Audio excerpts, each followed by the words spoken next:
కేంద్రం నాలుగవసారి petrol diesel రేట్లు పెంచి తమ నడ్డి విరుస్తున్నారని సామాన్య ప్రజానీకం ఫైర్ అవుతోంది. డాలర్ విలువ పెరగడం, రూపాయి విలువ తగ్గడంతోనే ఆర్థిక మాంద్యం ఏర్పడుతుందన్నారు. మళ్లీ సామాన్యులకు రేట్లు అందుబాటులోకి రావాలంటే హర్మూజ్ జలసంధి తెరవడం మాత్రమేనని రాజకీయవేత్తలు అంటున్నారు.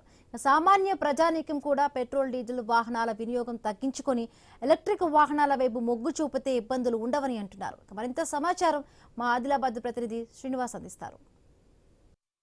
రేట్లు పెరగడంతో అయితే సామాన్యులైతే గగ్గోలు పెడతా ఉన్నారు. కేవలం 10 రోజుల వ్యవధిలో ఇటు పెట్రోల్పై 10 రూపాయలు, డీజిల్పై 8 రూపాయల పైచీలకు పెరగడంతో అయితే తాము బండ్లు తీయాలంటే కూడా ఇబ్బందికర పరిస్థితులు ఉన్నాయంటూ కూడా సామాన్యులు అయితే చెప్తా ఉన్న పరిస్థితులు అయితే ఉన్నాయి. మనకు అందుబాటులో మంచిర్యాల జిల్లాకు సంబంధించినటువంటి కొంతమంది వాహనదారులు, అలాగే ఇటు రాజకీయ నాయకులు కూడా ఉన్నారు.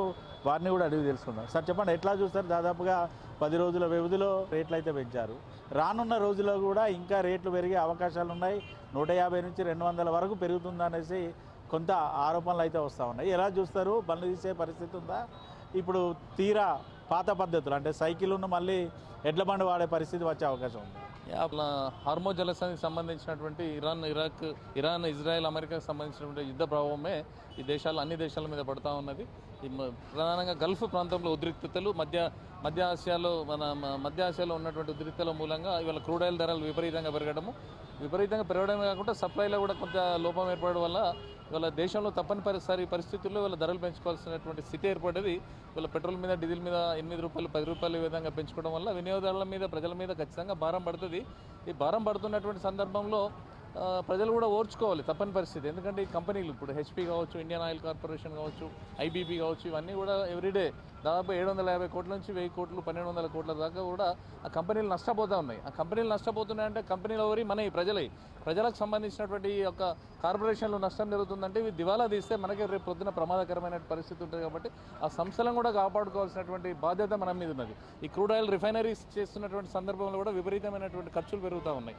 వీటన్నిటిని పరిగణలోకి ఒక పక్క తీసుకుంటే మరో పక్క మన దేశంలో ఉన్నటువంటి విదేశీ మారక నిల్వలు ఏవైతున్నాయో దాదాపుగా $698 బిలియన్ ఉన్నటువంటి ఈ యొక్క విదేశీ మారక ద్రవ్య నిల్వలు, ఇది భారతదేశం అతిపెద్ద విదేశీ మారక ప్రపంచంలోనే పెద్ద దేశం ఇది. అంటే అమెరికా, రష్యా, చైనా తర్వాత మనదే వస్తుంది. అటువంటి సందర్భంలో అవి పడిపోతున్నాయి. ఇవాళ దాదాపుగా 15%, 14% ఈ విధంగా విదేశీ మారక ద్రవ్య నిల్వలు పడిపోతుంది. కారణం ఏంటంటే హార్మోజ్ జలసంధి దగ్గర ఉన్నటువంటి రవాణా అంటే ఓన్లీ క్రూడ్ ఆయిలే కాదు, వాణిజ్యానికి సంబంధించినటువంటి ఎగుమతులు, దిగుమతులకు సంబంధించినటువంటి కూడా వస్తు మార్పిళ్ళు, మన ప్రాంతం నుంచి పోయే వ్యవసాయకు సంబంధించినటువంటి ఉత్పత్తులు అడ్డుపోకపోవడం, పెట్రోలియంకి సంబంధించిన ఉత్పత్తులు ఇటు రాకపోవడం, ప్లాస్టిక్ సంబంధించిన క్రూడ్ ఆయిల్ కావచ్చు, ఇతర ముడి సరుకులు రాకపోవడం, ఇవన్నీ కూడా ఈ విదేశీ మారక ద్రవ్య నిల్వల మీద చాలా పెద్ద ఎత్తున ప్రభావం పడుతూ ఉన్నది.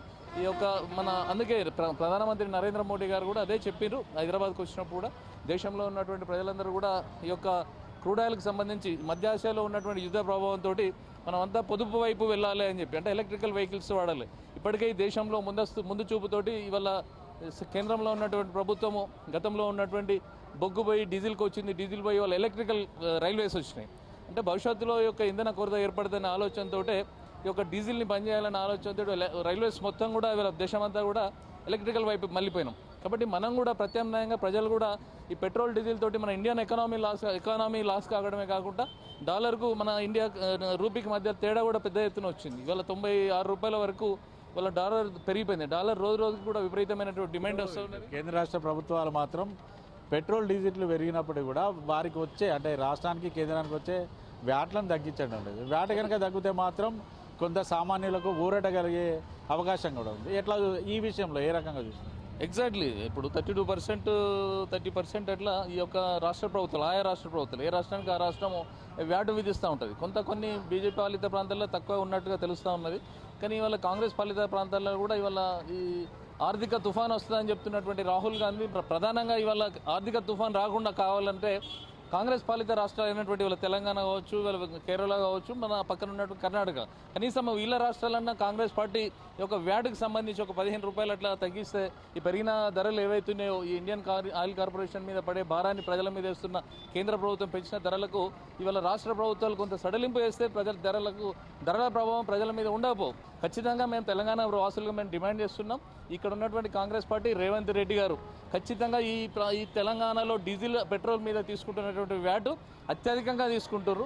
ఇవాళ కేంద్ర ప్రభుత్వం పెంచిన దాని నుంచి మాకు ప్రజలను ఆదుకోవాలి అనే మీకు ఏమైనా ఉద్దేశం ఉంటే, రాహుల్ గాంధీ ఆర్థిక తుఫాను వస్తుందని చెప్తున్న దాన్ని మీరేమైనా నివారించాలనే ఆలోచన ప్రజల పక్షాన్ని నిలబడి ఉంటే ఖచ్చితంగా ఇక్కడ తీసుకుంటున్నటువంటి వ్యాట్ని తగ్గించి ప్రజలకు ఒక 10-15 రూపాయలు తగ్గించినట్టయితే కేంద్ర ప్రభుత్వం పెంచినటువంటి ధరల ప్రభావం ప్రజల మీద పడుతుంది. ఆ దిశగా ఆయా రాష్ట్ర ప్రభుత్వాలను ప్రజలను ఆదుకుంటే ఈ యొక్క పెరుగుదల మీద పెద్ద ప్రభావం ప్రజల మీద ఉండదు. కాబట్టి ఇటు సామాన్యులు కావచ్చు, ఇటు రాజకీయ నాయకులు అయితే చెప్తున్నది ఒకటే, ప్రస్తుతానికైతే పెట్రోల్ డీజిల్ రేట్లు పెరగడంతో అయితే పూర్తిస్థాయిగా సామాన్యులు అయితే ఇబ్బంది పడుతూ ఉన్నారు. కానీ ఆ పెరుగుతున్నటువంటి రేట్లతోటి కూడా ట్రాన్స్పోర్టేషన్ ఛార్జీలు పెరిగి నిత్యావసర సరుకులు కూడా సామాన్యులకు అందుబాటులో రాని పరిస్థితులు ఉన్నాయి. ఒకవేళ హార్మూజ్ జలసంధి కనుక తెరిస్తే ఇటు చమురు ధరలు కూడా పూర్తి స్థాయిలో తగ్గుముఖం అయితే పట్టే అవకాశం ఉన్నది. ఖచ్చితంగా ప్రతి ఒక్కరు కూడా సామాన్యులు కూడా ఎలక్ట్రికల్ వాహనాల వైపు మొగ్గు చూపితేనే చమురు ధరలు పెరిగినా కూడా ఇబ్బందికర పరిస్థితులు అయితే ఉండవంటూ వారైతే చెప్తా ఉన్నారు. రేట్లు పెరుగుతాయనేసి వస్తున్న ఆరోపణలతో అయితే సామాన్యులు బండి తీసే పరిస్థితి లేదు, తన కుటుంబంతో బయటికి పోవాలంటే కూడా ఇబ్బంది పడే పరిస్థితులు ఉన్నాయంటూ వారైతే చెప్తా ఉన్నారు. వీడియో జర్నలిస్ట్ రమేష్తో శ్రీనివాస్, ఐ న్యూస్, మంచిర్యాల జిల్లా.